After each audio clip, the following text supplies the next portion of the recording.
Shalom jemaat. Baik, puji Tuhan untuk kebersamaan kita di dalam kebaktian Minggu Ahad. Malam ini kita dapat bersama di dalam pujian dan penyembahan kepada Tuhan, juga untuk kita dapat mendengarkan firman Tuhan pada malam ini. Dan jemaat yang lain juga yang sedang mengikuti live di Facebook, terima kasih karena bersama dengan kami. Puji Tuhan, mari kita mulai ibadah malam ini. Kita akan berdoa. Kita akan mengakhiri doa kita nanti dengan doa Bapa kami, dan seterusnya kita akan masuk dalam pelayanan malam ini. Mari semua jemaat kita berdoa, dan saya pimpin dalam suara kedengaran. Segala pujian syukur kami kembalikan kepada Tuhan. Kami bersyukur Tuhan untuk pimpinan Tuhan sepanjang hari ini. Kami bersyukur Tuhan untuk penyertaan Tuhan kepada setiap keluarga. Malam ini kami berkumpul bersama di dalam pujian dan penyembahan kami kepada Tuhan. Kami menyerahkan seluruh kehidupan kami ke dalam tangan Tuhan. Ampuni kami Tuhan untuk setiap kesalahan kami, dosa, perkataan, perbuatan, ketidaktaatan kami atas firman Tuhan. Sucikan dan kuduskan hati kami. Pimpin kami Tuhan untuk dapat beroleh pimpinan Tuhan senantiasa.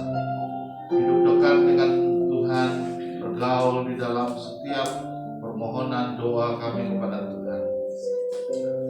Pimpin kami Tuhan malam ini dalam ibadah kami, supaya kami dapat dikuatkan dan diteguhkan, terus bertumbuh di dalam iman dan percaya kami kepada Tuhan lewat firman Tuhan yang kami dengar. Kami juga berdoa untuk jemaat kami yang tidak bersama kami pada malam ini atas kekangan SOP atau berada di tempat yang lain. Kami berdoa Tuhan supaya Tuhan memimpin mereka, memelihara mereka dan menyertai mereka juga. Jemaat kami yang sedang mengikuti live di Facebook, kami doakan supaya mereka juga bersama-sama di dalam pujian dan penyembahan kepada Tuhan. Mereka juga dikuatkan dan diteguhkan di dalam iman kepada Tuhan lewat firman Tuhan malam ini. Kami juga berdoa untuk jemaat kami yang di dalam kelemahan tubuh karena sakit penyakit, kesakitan di dalam tubuh mereka Tuhan. Kami doakan supaya mereka disembuhkan dalam nama Tuhan Yesus. Jemaat kami yang mengalami kesusahan, mengalami kesedihan minggu ini, kami berdoa Tuhan supaya Tuhan memberikan kekuatan kepada mereka, pimpinan Tuhan untuk mereka, supaya mereka beroleh hikmat yang daripada Allah sendiri, sehingga mereka dikuatkan dan dipimpin Tuhan sepanjang waktu. Para warga mas kami yang tidak dapat bersama dalam kelemahan tubuh juga, dalam kesakitan sendi tulang dan sebagainya, kami berdoa Tuhan supaya Tuhan memimpin mereka, melawat mereka Tuhan ketika ini, supaya mereka beroleh kekuatan yang daripada Allah sendiri, pimpinan Tuhan kepada mereka senantiasa, dan penyertaan Tuhan menguatkan dan meneguhkan mereka senantiasa dalam iman kepada Tuhan, dalam nama Tuhan Yesus. Tuhan Yesus, kami berdoa, ibadah kami malam ini kami serahkan ke dalam tangan Tuhan, supaya apa yang sudah disiapkan kami dapat memuji Tuhan, menyembah Tuhan. Kami juga mendengarkan firman Tuhan, dan kami bersatu menolak segala kuasa-kuasa yang roh kegelapan juga mengganggu tenteraman ibadah kami, pengajaran kekacauan dalam pemikiran kami. Semua itu Tuhan dipatahkan di dalam nama Tuhan Yesus. Iblis dihancurkan di dalam nama Tuhan Yesus. Nama Tuhan ditinggikan dan dipermuliakan di dalam nama Tuhan Yesus. Kami berdoa. Berdoa Bapa. Bapa kami yang di surga, dikuduskanlah namamu, datanglah kerajaanmu, jadilah kehendakmu di bumi seperti di surga. Berikanlah kami pada hari ini makanan kami yang secukupnya, dan ampunilah kami akan kesalahan kami, seperti kami juga mengampuni orang yang bersalah kepada kami. Dan janganlah membawa kami ke dalam pencobaan, tetapi lepaskanlah kami daripada yang jahat. Karena Engkaulah yang mempunyai kerajaan dan kuasa dan kemuliaan sampai selama-lamanya. Amin. Haleluya. Kita teruskan dengan ibadah pujian dan penyembahan kita yang akan dipimpin oleh Cik Freda, dan selamat beribadah. Tuhan memberkati.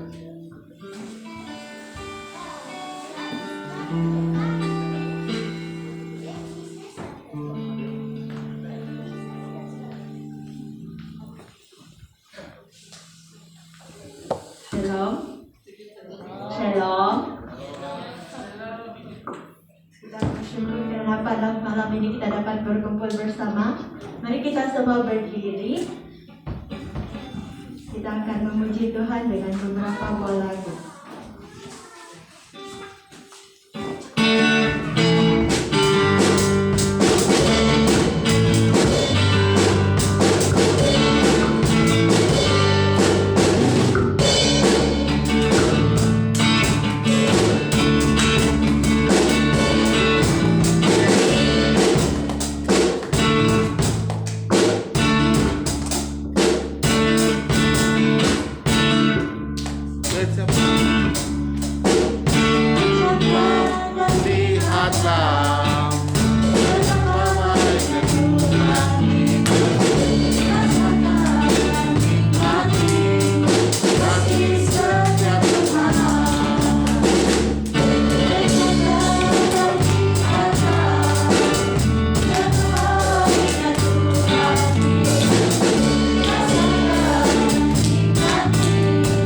Kasih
Sebelum kita mendengar firman Tuhan, menyanyikan satu lagi buah lagu.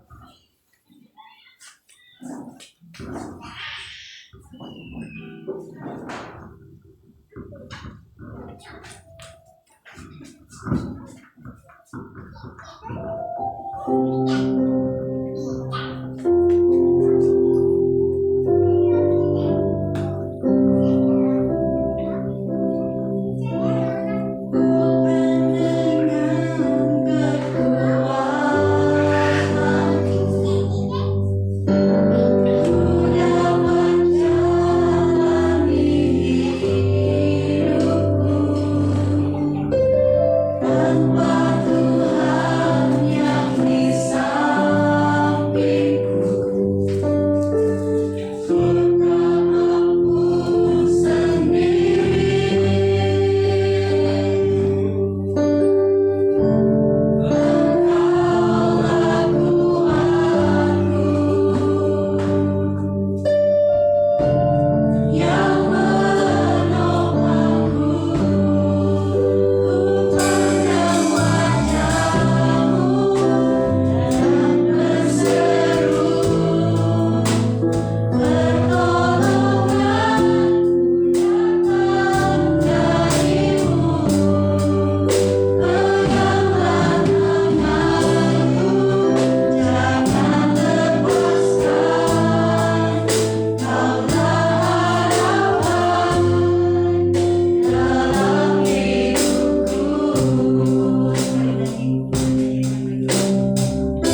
Malam hari ini kami mengucap syukur karena cinta kasih-Mu yang begitu luar biasa.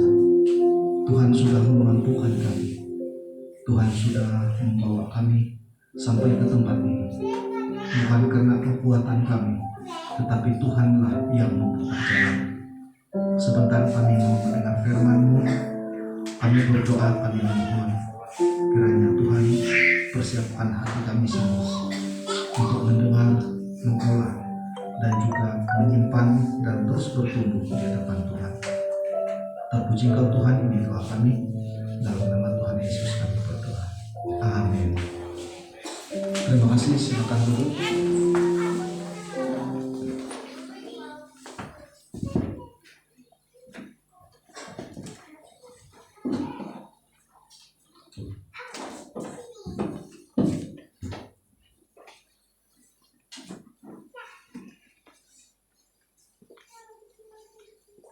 Shalom. Shalom.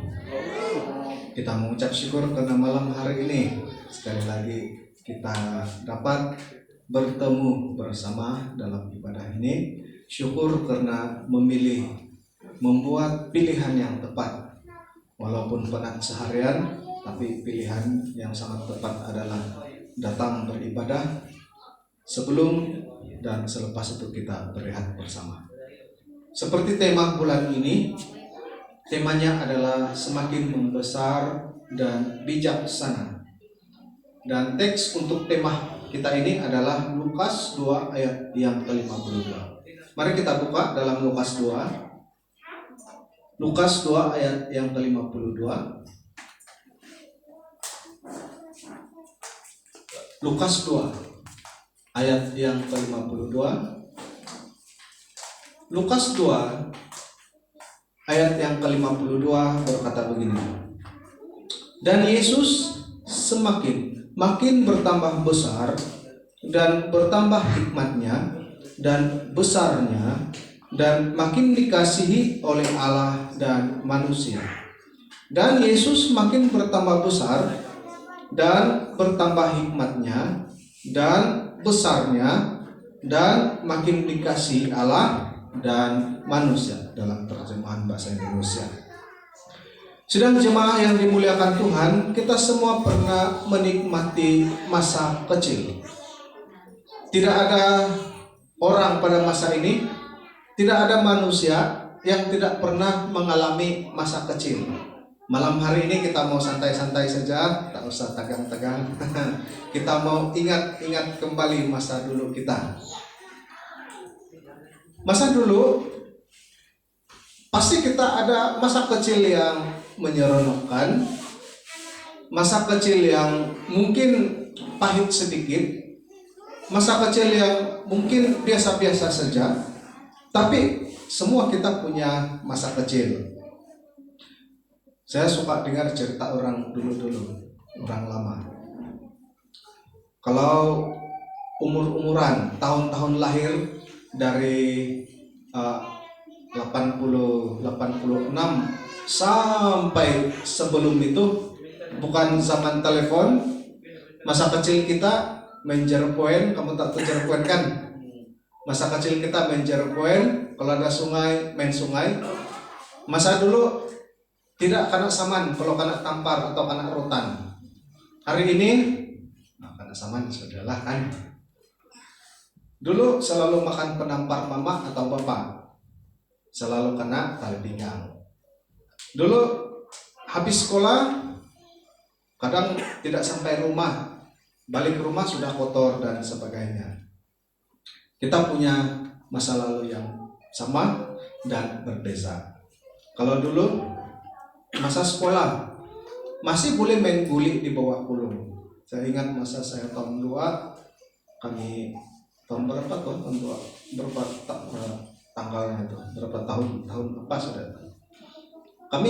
Zaman kami dulu main guli. Waktu rehat kami main guli di bawah. Waktu habis rehat naik atas. Waktu tukar guru masuk sempat turun lagi main guli dan sebagainya. Boleh, pernah saya ikut beberapa kali main jarpoen. Main jarpoen juga saya dulu. Pernah beberapa kali ikut main tapak. Tahu tapak kan? Amin, kasih begini. Karena saya punya tangan kecil dulu, jadi saya selalu kalah. Saya selalu beli tapak dan selalu kalah. Tapi selalu juga kena tapak-tapak waktu di sekolah. Zaman sekarang susah kita cari gitu kan? Zaman sekarang boleh katakan zaman kanak-kanak kita sekarang seperti tidak merasakan masa kanak-kanak mereka, tidak enjoy. Masa sekarang, masa free, mereka akan pegang gadget. Masa tidak free, mereka akan pergi tuition, mereka akan pergi sekolah. Seharian mereka itu penuh dengan aktiviti. Sehingga tidak boleh atau tidak sempat menikmati macam kita dulu. Syukurlah kita dulu dapat menjadi poin. Nah, sedang jemaah yang dimuliakan Tuhan, dalam teks pembacaan kita ini berkaitan dengan Yesus. Dikatakan bahwa dan Yesus semakin bertambah besar. Ini adalah kesinambungan daripada Natal. Pada waktu Natal kita mendengar berita-berita daripada Alkitab, fakta-fakta bahwa seorang juru selamat telah lahir bagimu hari ini di kota Bethlehem. Dan setelah kelahirannya, maka Yesus mengalami proses yang sama seperti kita, yaitu dikatakan dia semakin membesar. Dikatakan bahwa dia semakin membesar, dia mengalami pertumbuhan, mengalami pembesaran yang alami. Maksudnya sama seperti kita. Yesus juga mengalami pertumbuhan yang sama seperti kita, yang alami. Mungkin kalau tidak cukup zat itu mungkin tidak berapa besar lahan. Saya tidak tahu saya cukup zat kah tidak ini. Kamu nampak saya tinggi kah rendah? Tinggi rendah. Kalau sebut tinggi tidak juga. Kalau rendah tidak terlalu rendah. Guys. Saya rasa tidak cukup zat lah. Dulu tidak ada minum yang apa nih semua. Dulu makan penampan saja banyak. Nah, dia mengalami pertumbuhan yang alami, sama seperti kita. Dan dikatakan juga bertambah hikmatnya dan besarnya. Yesus mengalami pertumbuhan. Yesus dikatakan makin bertambah besar. Dan juga dikatakan makin juga bertambah hikmatnya dan besarnya. Mengalami atau pertambahan hikmat dan besarnya itu seiring dengan pertumbuhan fisikalnya. Fisikalnya bertumbuh dan Yesus juga mengalami pertumbuhan hikmat dan besarnya. Dia mengalami pertumbuhan seiring dengan apa yang berlaku kepada fisikalnya. Maksudnya adalah dia semakin membesar, maka seiringan dengan itu pikirannya, mindanya juga semakin menjadi dewasa. Nah, hari ini kita selalu lihat orang bertumbuh fisikalnya tapi masih tidak pandai-pandai. Mungkin kurang kismis atau sebagainya. Tapi zaman Yesus saya rasa memang ada kismis lain kan. Nah, dia seiringan dengan usianya. Budaya orang Israel mungkin sangat berbeza dengan budaya kita. Dari umur 2 hingga 4 tahun, anak-anak akan mula diajar mengenal abjad. 2 hingga 4 tahun, anak-anak mula diajar mengenal abjad. Saya ingat masa Sansan dulu, umur dia 2 tahun. Saya tidaklah kasih beli dia pensel, buku, tapi mama dia balik-balik kasih beli itu puzzle, kasih beli pen, kasih beli warna, dan disuruh mewarna. Saya tengok Sansan, dia kasih pusing bulat-bulat dan dia cucuk-cucuk. Lalu saya bilang dengan istri, belum pandai itu, jangan dulu kau kasih sayang saja nanti itu buku. Daripada kau kasih beli dia mainan, dia bilang 1 bulan sampai mau dekat 100, dia bilang bagus ke beli ini saja. Tapi saya bilang dengan dia tidak pandai itu, tinggal rusak saja habis. Sampai dia ambil itu yang pentel pen yang permanen, dia cat di dalam kereta tuh. Kalau kamu tengok kereta sama kerja san-san. Jadi pertama mau marah, susah juga, belum tahu apa-apa. Dan dia paling suka yang lukis bulat-bulat dan kasih mengecil, akhirnya titik. Bijak juga san-san ini, saya bilang. Baru dia buat di kereta lagi, pusing bulat, mau kena penampar, susah, kata saya lah, masih anak, tapi enggak apalah. Jadi orang Israel, anak mereka 2 tahun, ada yang 2 tahun sini, anak 2 tahun boleh sudahkah? Kamu rasa? Boleh sudah? Boleh kan? Boleh sudah. Mulai 2 tahun sampai 4 tahun, anak-anak akan mula diajar mengenal abjad.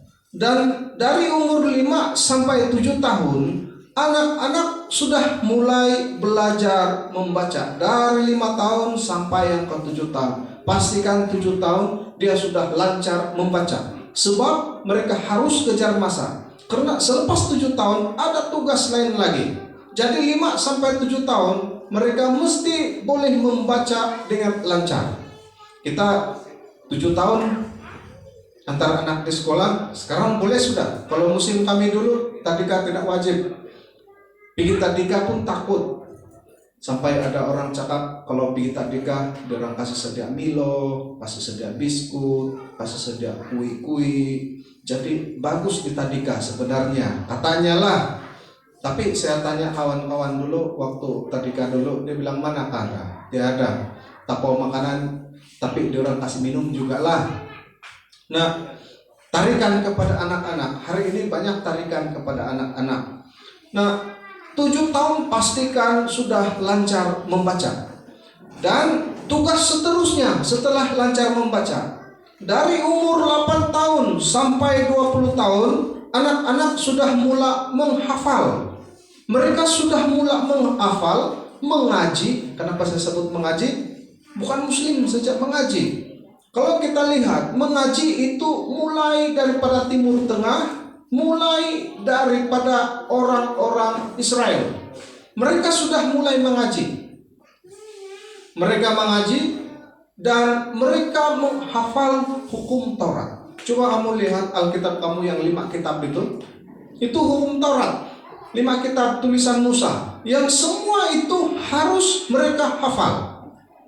Mereka harus menghafal. 20 tahun usia mereka, semua dalam itu mereka sudah hafal sepenuhnya. Itulah kelebihan mereka. Saya sampai hari ini saya sudah 7, 8, 9, 10. Dalam 11 tahun lebih jadi pastor penuh masa. Beberapa ayat saja saya hafal. Yang paling saya hafal itu adalah Yohanes 3:16. Itu saja yang paling saya hafal. Tak perlu rujuk mana-mana. Kalau ditanya apa yang hafal? Yohanes 3:16. Kalau ditanya mana lagi kau hafal? Banyak. Apa lagi kau hafal? Kalau satu ayat itu mungkin banyak saya hafal. Tapi kalau hafal satu bab, satu saja saya boleh hafal. 1 Korintus 13, 1 sampai 13 itu saya hafal penuh. Karena apa? Itulah ayat hafalan saya waktu peperiksaan dulu. Mana boleh hafal kan? Jadi waktu peperiksaan dulu saya harus hafal itu 100% ikut itu dalam 2 versi. Versi Borneo dan bahasa Indonesia. Berapa lama saya hafal? 2 bulan. Baru saya boleh hafal 13 ayat saja, pindik saja. Nah, itu saja saya hafal untuk 1 bab. Tapi untuk anak-anak Israel 20 tahun itu mereka harus menghafal penuh kitab Musa, yaitu kitab Taurat. Kamu lihat saja di sana bukan nipis-nipis, tapi mereka harus hafal. Dan juga dalam usia ini anak-anak akan dihantar atau tinggal di pondok agama atau sinagog. Sinagog itu seperti inilah gereja kecil-kecil. Sinagog dan berguru dengan seorang imam. Anak-anak harus berguru dengan seorang imam. Kalau kita hari ini anak-anak selalu jarang kita melihat keperluan rohani mereka. Mengapa saya katakan untuk mengajar anak-anak harus supaya anak kita taat, punya iman yang teguh harus mulai dari kecil. Harus mulai dari kecil. Masa ini banyak pengislaman yang berlaku itu mulai daripada tadika. Nah, kita harus mengajar anak-anak kita untuk supaya beriman kepada Tuhan mulai dari mereka kecil. Mulai dari mereka boleh mengenal abjad, mulai mereka boleh membaca. Ajarlah mereka, karena satu hari nanti bila anak-anak kita sudah terpisah dengan kita, ada perbezaan. Dengar baik-baik ibu bapak. Setelah anak kita terpisah daripada kita, ada perbezaan. Pertama, anak-anak harus berdiri sudah di kaki sendiri. Kedua, anak-anak berhadapan dengan macam-macam cobaan di luar sana. Apalagi kalau anak kita perempuan, pasti di pikiran kita macam mana sudah dia di sana, macam mana sudah keadaan dia. Tetapi kita tidak risau apa-apa kalau dari kecil anak kita sudah kita didik sebaik mungkin, seperti yang dilakukan oleh orang-orang Israel. Saya selalu jumpa dulu orang gereja menari rebana dan sebagainya. Sekali dia pergi KL balik, dia punya rambut pun sudah yalah tampak cantik lah katakan. Dulu selalu nampak dia punya pakaian selalu cantik lah, cukup. Sudah di KL bila balik hampir tidak cukup pakaian. Selalu begitu. Biasa bila orang kampung ini dia bila jumpa bandar dia akan kena kejutan budaya. Nah, paling kita risau bila anak kita sudah jauh daripada kita. Sebelum itu penuhi tanggung jawab ibu bapak kita untuk mendidik mereka. Nah, orang Israel sudah mulai demikian. Jadi orang Israel, anak-anak mereka semua bijak pandai. Pada hari ini banyak orang kata Israel itu laknatullah. Nah, tapi macam mana kasih ban kabar ini? Macam mana kita sisihkan mereka? Semua teknologi digunakan 24 jam, semuanya dari mereka. Satu negara yang kecil tapi punya banyak sekali kemajuan, banyak teknologi. Kalau tanpa teknologi mereka, saya pikir manusia susah hidup. Mengapa demikian? Mengapa mereka bijak pandai? Karena mereka dari kecil, sebelum waktu lahir, waktu ibu itu mengandung, mereka sudah mulai buat anak itu bijak. Macam mana? Ibu bapak akan mengambil masa luang setiap hari untuk memecahkan soalan matematik. Rupanya matematik ini sangat penting. Tapi dalam banyak pelajaran saya paling tidak suka matematik. Saya pun tidak tahu kenapa saya tidak suka matematik. Kalau kamu suruh tanya saya soalan matematik, saya perlu pertolongan ke Pelita. Yang senang-senang bolehlah. Tapi matematik itu kalau tengok kajian itu dia membuatkan anak-anak bijak. Syukurlah yang pandai matematik, jangan jadi macam saya. Tapi kalau duit semua saya tahu. Kalau kira duit saya tahu. Kalau kau pakai 10 ringgit, lepas itu kau bayar 5 ringgit, kau begini berapa bagi, saya tahu. Nah, itu saya tahu ya. Nah, mereka juga diajar ilmu kehidupan. Paulus sendiri dari kecil pun diasuh oleh seorang imam terkemuka. Siapa imam itu? Sehingga kata Paulus, untuk mengesahkan pendidikannya yang tinggi, dia menyebut gurunya di hadapan ahli-ahli Taurat. Dia katakan, saya orang Farisi yang sangat bagus. Saya orang Farisi yang sangat baik. Saya berguru dengan guru ini. Siapa guru dia? Siapa Bet? Hah? Siapa? Imam Gamaliel. Kamu type saja Imam Gamaliel, siapa dia? Dalam 100 orang berguru dengan Imam Gamaliel, dia hanya ambil 4-5 orang saja. Maksudnya Imam Gamaliel seorang guru yang terbaik pada zaman itu. Sehingga orang-orang Israel berpusu-pusu untuk menghantar anaknya berguru pada Imam Gamaliel. tetapi malang dia hanya pilih yang paling cerdas saja. Salah satunya adalah Paulus. Setelah Paulus berkata, "Saya orang Farisi, saya dididik oleh guru saya, Imam Gamaliel." Apa orang-orang Yahudi buat pada ketika itu? Mereka tidak berani menyentuh Paulus, karena mereka akui bila berguru dengan Imam Gamaliel, maka orang itu bukan calang-calang. Dia harus orang yang bijak pandai. Sebelum dipilih oleh Imam Gamaliel, dia harus cerdas, harus cerdas. Dan setelah itu, maka dia bukan orang calang-calang. Dikatakan bahwa Paulus itu pendidikannya bertaraf seorang doktor PhD, bukan dokter perubatan. Dia bertaraf doktor PhD. Nah, Paulus bukan calang-calang, sehingga sewaktu dia beritahu, orang-orang Farisi yang lain, orang-orang Yahudi ahli-ahli Taurat tidak berani menyentuh dia. Nah, sedang jemaah yang dimuliakan Tuhan, lalu dikatakan bahwa dia bertambah, bertumbuh, pertumbuhan mental Yesus bertumbuh sihat seperti kebanyakan kanak-kanak pada zaman itu. Pertumbuhan fisikalnya dan mentalnya sangat sihat, sehingga dia seperti kebanyakan anak-anak. Tapi pada masa itu Yesus lebih menyerlah dalam potensi.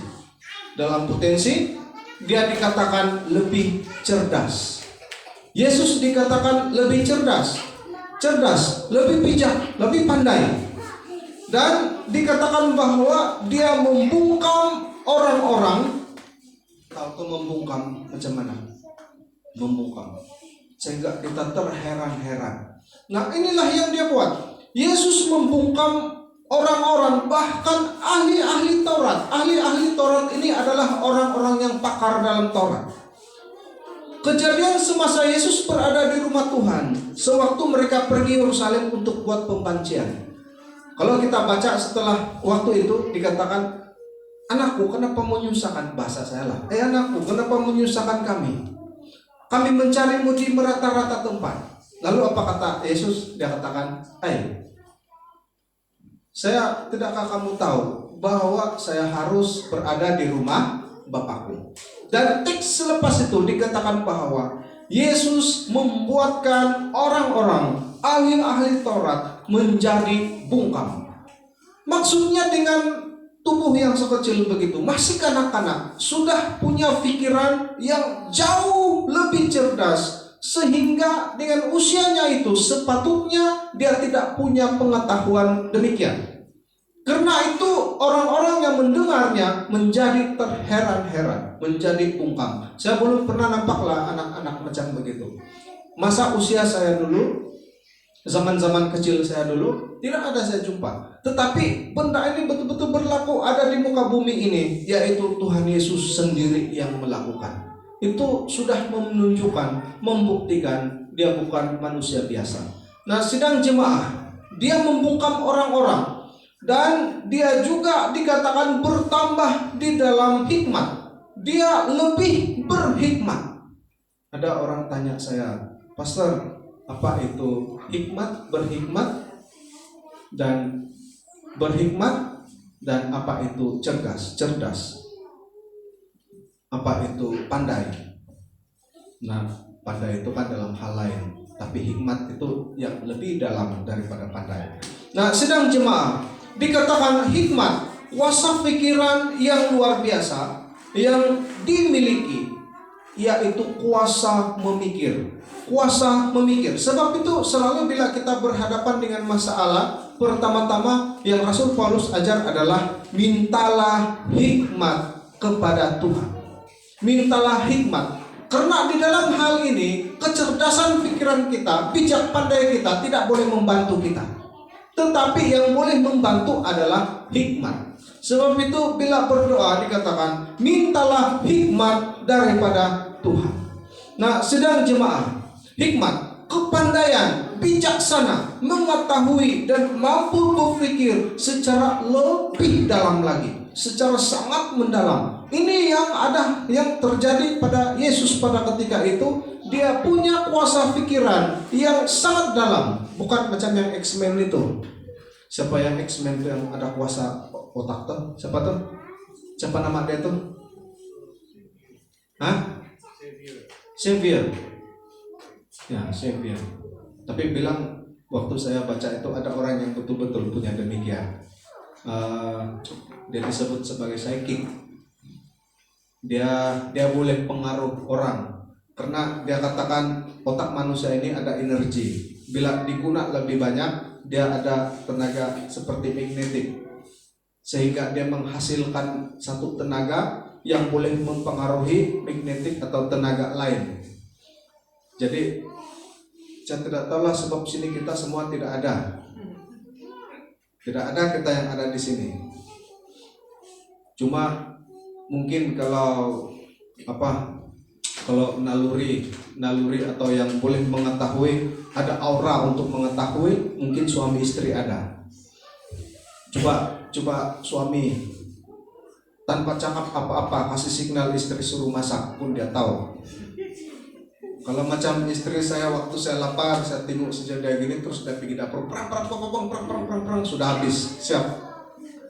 Nah, mungkin suami istri itu ada connection, mungkin memang ada connection. Tapi kalau suami orang dengan istri orang ada connection lain. Nanti dia tengok sejadah gini istri orang sudah ada connection, oh dia tahu, pergi ngocap terus, itu lain. Tapi memang kita tidak dapat pungkiri suami istri dia punya connection, dan suami bapak atau anak dia ada connection dengan anak bapak ibu. Jadi dia ada seperti firasat. Tapi ada yang main-main berfirasat, tapi tidak ada. Bisa punya firasat anak saya sana di Kihil, dia tengah kelaparan, padahal dia rindu saja anak dia. Bertanya, halo nak, adakah ada sihat-sihat di sana? Sihat. Adakah masih ada duit? Sudah makan? Sudah. Ternyata itu rindu saja. Biasalah makan rindu. Tapi anak, ibu bapak ada connection sendiri. Jadi selalu firasat itu benar. Nah, tapi kalau ada connection dengan sumandak lain itu tidak, itu bukan benar. Itu main benar-benar. Saya ingat itu kawan saya dulu ada cerita, ada sinampungan dia lagi tuh waktu di band dulu, waktu di sebelah dia itu ada gedung-gedung, ada ibu tua lah sudah berusia, di sebelah dia anak impit kan, di sebelah dia ada sumandak. Waktu untuk kereta goyang gini dia tekan itu sumandak, oh Tuhan jadilah kehendakmu. Lalu dia tersandar tuh yang ibu sudah berusia di sebelah dia, Tuhan jauhilah saya daripada pencobaan ini, katanya. Jadi sudah sampai di asrama, dia cerita dengan kami, saya rasa macam saya ada tertinggal sesuatu, katanya. Lalu kami tanya apa ada? Saya punya hati, dia bilang, jatuh sama yang di sebelah saya tadi. Saya mau kenal siapa itu perempuan, katanya. Jadi tidak lama dia beritahu, dia bilang saya berfirasat yang dia pun suka dengan saya. Karena doa saya tadi jadilah kehendak Tuhan. Kami kasih main-main lah. Sampai hari ini bukan juga itu istri dia, lain istri dia. Biasalah kan kalau orang muda ini selalu ada cinta monyet kan, ataupun yang kalau orang muda ini kalau boleh semua sumandak dia suka. Kamu pernah atau? Kamu pernah alami itu? Semua dia suka. Kalau dalam satu asrama itu ada 4 dom perempuan, semua 4 dom itu dia suka. Kamu pernah alami gitu? Hah? Itu bukan salah kita sebenarnya, karena kita kesunyian. Tapi ada satu, mungkin saya kasih pecah ini rasa lelaki ini. Lelaki bila dia sudah ada girlfriend, cantik girlfriend dia suka betul. Tapi bila dia jumpa lebih cantik dari girlfriend dia menyesal sebab dia ada sudah girlfriend. Betul itu? Coba mau tanya suami kamu. Si Felix lah kamu tanya. Betul. Sudah ada girlfriend, cantik betul girlfriend dia. Tapi bila dia jumpa perempuan lebih cantik, dia rasa menyesal. Kenapa lah ada girlfriend sudah? Nah, begitulah itu, lebih kurang. Tapi yang sudah kawin tidak begitu. Kenapa lah ada bini sudah? Tiada. Yang sudah kawin, tiada pun. Saya rasa juga.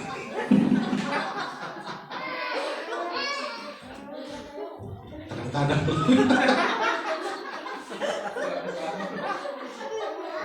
Nanti gini dengan habis.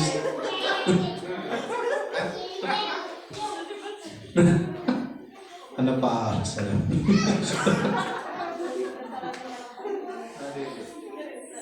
Oke, kita teruskan habis. Nah, Yesus menyerlah dalam hal ini, dikatakan dia semakin bertambah hikmatnya, dan juga dikatakan Yesus juga menyerlah di dalam pengaruhnya. Dikatakan dia semakin bertambah di dalam besarnya. Di dalam besarnya dia bertambah di dalam pengaruh. Sedang jemaah dikatakan dia bersifat, dia semakin menyerlah dalam besarnya, di dalam sifat kedewasaan. Dia tidak seperti kanak-kanak yang lain. Dan pengaruh itu apa? Daya atau kuasa yang dapat mengubah sikap, pikiran, dan pendirian orang lain. Coba kamu lihat pemimpin kamu, apakah dia punya pengaruh? Adakah dia punya daya atau kuasa yang boleh mengubah sikap, pikiran, pendirian orang lain? Selalu ini dimiliki oleh para pemimpin. Nah, ini terjadi kepada Kristus. Dikatakan dia semakin bertambah di dalam pengaruhnya. Masih kanak-kanak, tetapi sudah menunjukkan pengaruh. Kalau di sekolah, kalau di kelas, selalu ini kena lantik jadi ketua kelas, kan? Itu kan cikgu. Saya dulu ketua kelas juga 2 tahun. Nah, selalu kita lihat dia berbeza. Coba kamu lihat orang yang punya pengaruhnya sendiri. Di dalam 10 orang, pasti mata kita tertuju pada seorang ini karena dia berbeza. Kita boleh harap dia, kita boleh percaya dia apa-apa karena dia berbeza. Dia lebih dewasa daripada yang lain. Nah, dikatakan dia itu punya segala sesuatu yang tidak dimiliki oleh kanak-kanak pada masa itu. Dan dia semakin dikasihi oleh Allah dan manusia. Semakin dikasihi oleh Allah, semakin disenangi, semakin disayangi oleh Allah. Mengapa demikian? Karena dia terlihat selalu sukses di dalam setiap apa yang ia perbuat. Dan juga semakin dikasihi oleh manusia. Manusia pun senang dengan dia. Artinya dia punya aura yang sangat positif, sangat baik. Kita boleh pisahkan ada aura yang tidak baik dan yang baik. Kalau ada orang yang punya aura yang tidak baik, kita nampak saja kita tidak ada perasaan kepada dia. Kita tidak ada perasaan seperti respect kepada dia. Kita tidak ada perasaan senang, kita tidak ada perasaan selesa. Tapi untuk yang punya aura ini, kita ada perasaan senang, kita rasa selesa bila bersama dengan dia. Ini yang dilakukan atau terjadi pada Kristus, yaitu dia juga semakin dikasihi oleh orang lain. Sedang jemaah yang dimuliakan Tuhan, Yesus adalah sungguh-sungguh Kristus. Apa yang diperbuat oleh Kristus, maka sepatutnya juga kita, ibu bapak, menjadi teladan, meneladani Kristus dan terapkan kepada anak-anak. Dari kecil, bawa anak ke gereja, biasakan ke gereja, ajarlah mereka mengenal abjad, teks-teks, membaca, menghafal ayat-ayat Alkitab, sehingga satu hari nanti mereka boleh berdiri di kaki sendiri. Yesus adalah sungguh-sungguh Kristus. Selepas mukjizat kelahirannya, Allah mula mempersiapkan Yesus mulai dari kecilnya untuk tujuan pelayanan dan penebusan. Dia belajar sama seperti rata-rata anak-anak di zamannya. Dari masa kanak-kanak, dia telah menyerlakan keterampilannya sebagai anak manusia dan Tuhan seiring dengan perkembangan fisikalnya. Sedang jemaah yang dimuliakan Tuhan, Kristus sangat luar biasa. Mari kita berdoa. Terima kasih Tuhan, karena Tuhan memberikan teladan kepada setiap kami sebagai ibu bapa, sebagai anak-anak, bahwa perkembangan fisikal dan mental Kristus adalah teladan yang sangat mulia, yang sangat penting untuk kami ikuti, agar kami dapat mendidik anak-anak seperti yang terjadi pada Kristus.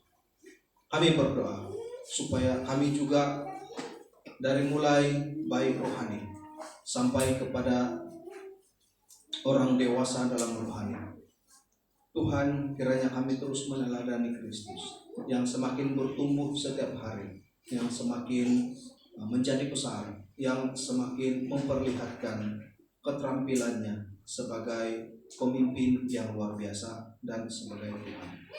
Ya Bapa, terpuji Engkau. Berkati kami semua dalam nama Tuhan Yesus kami berdoa. Amin. Mari kita berdiri bersama-sama.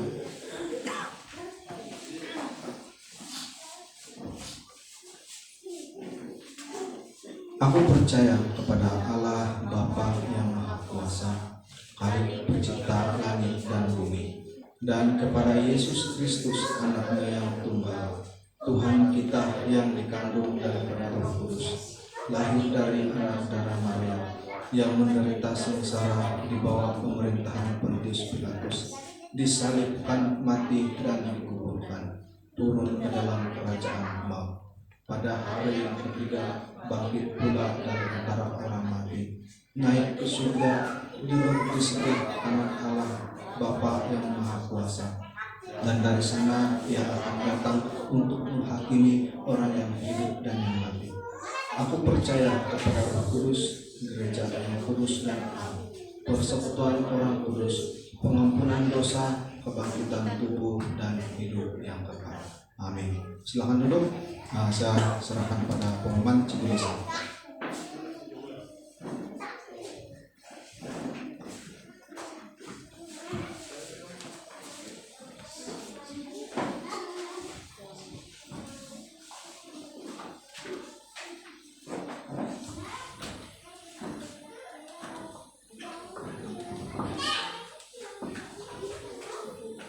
Shalom dan selamat malam.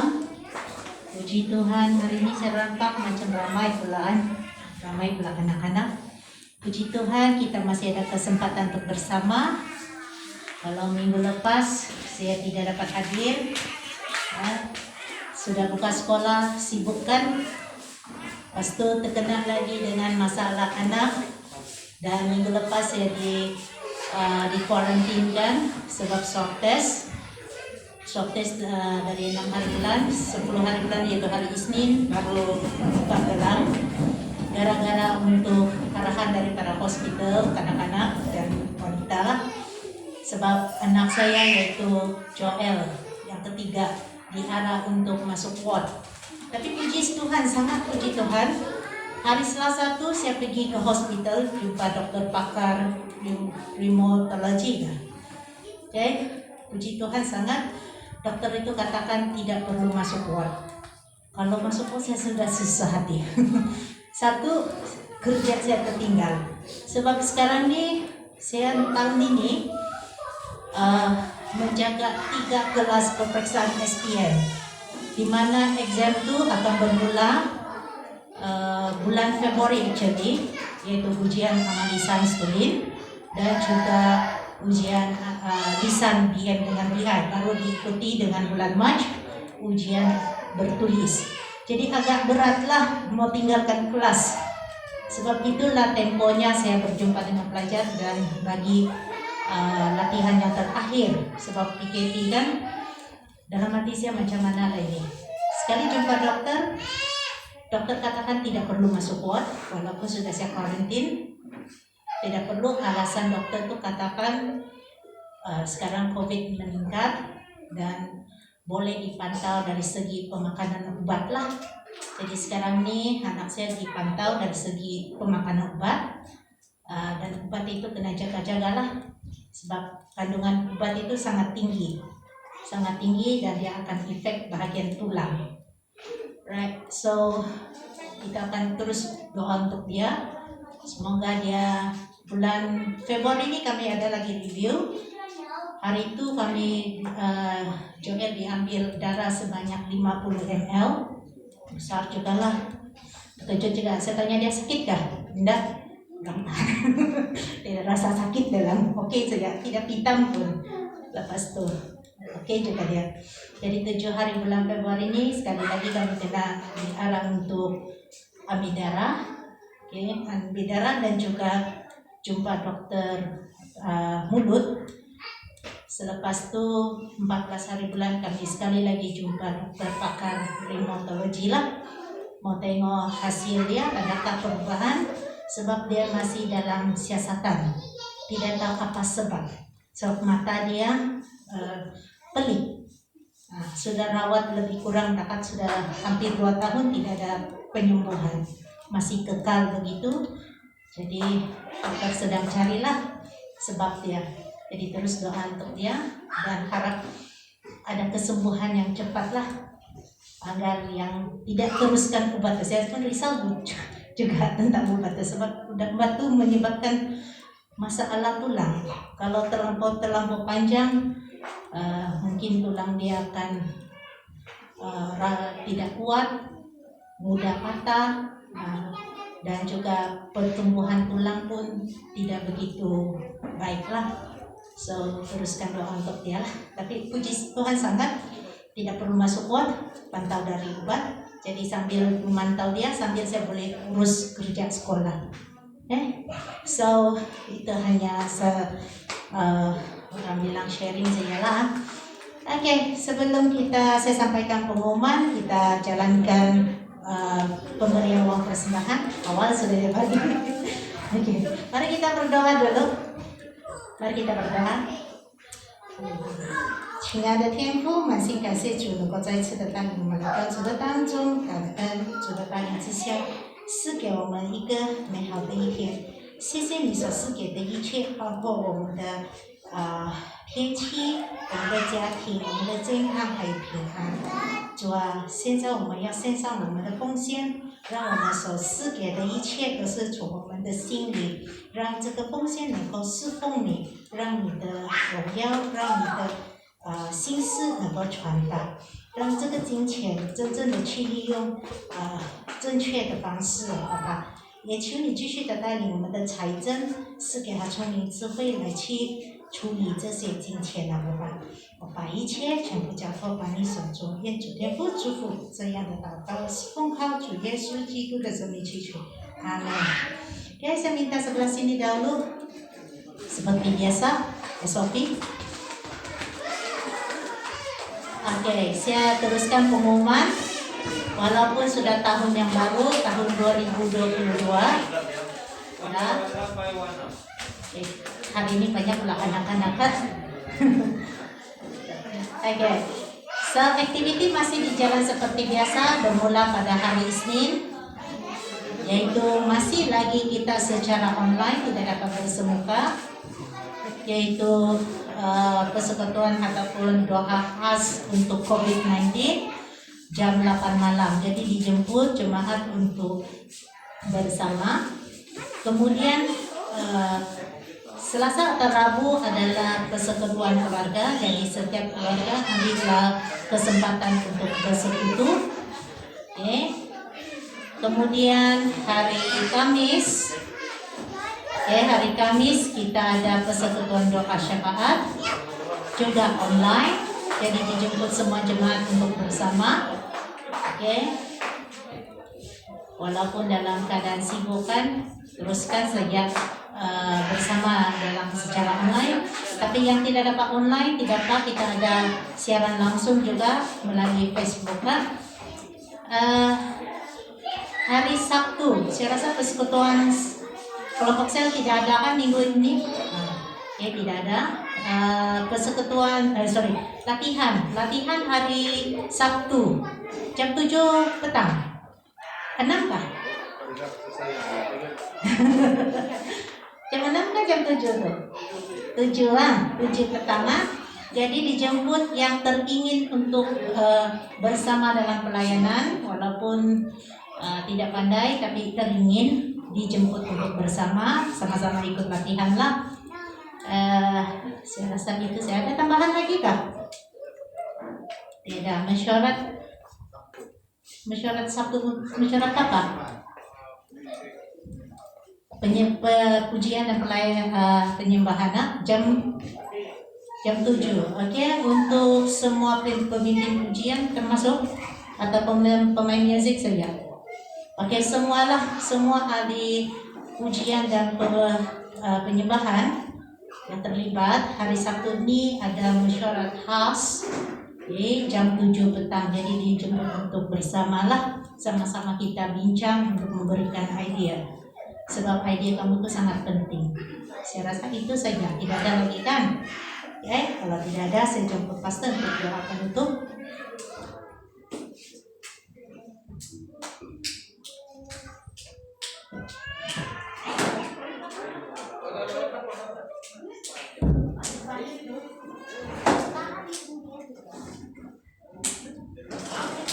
Oke, mari kita berdoa bersama-sama. Terima kasih Tuhan karena kebaikan-Mu. Kami mengucap syukur malam hari ini. Kami sudah menyelesaikan ibadah bersama-sama. Sebentar kami pulang kepada negara kami. Berkati semua jemaah, jauhi daripada segala perkara yang tidak baik yang tidak ingin berlaku. Terima kasih Tuhan, jemaah pulanglah dengan membawa damai sejahtera yang daripada Allah. Kiranya Allah menghadapkan dan menyinari kamu dengan wajahnya, memberkati kamu hari ini sampai selama-lamanya. Dalam nama Tuhan Yesus kami sudah berdoa. Amin.